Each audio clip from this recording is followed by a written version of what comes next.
Legendarna komentatorja bosta ponovno na delu jutri in v soboto, ko bosta spremljala slovenske skakalce na delu v Kusamu.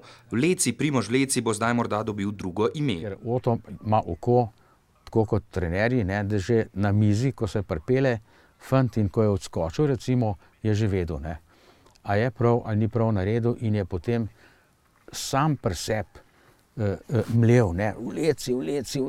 Oto Giacomelli je skoke vzljubil že v rodnih žireh. Bil je mladinski reprezentant in trener ter dolgoletni novinar Dela.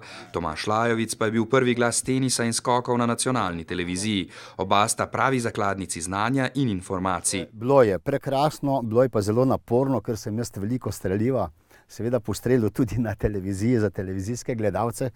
In sem potem, takoj, ko je bilo vsega tega konec, moral za pisalni stroj. V njuni družbi bomo jutri že od 15:50 naprej lahko spremljali naše orle, ki tudi to sezono letijo visoko. V soboto se skakalni spektakel začne ob 16:50.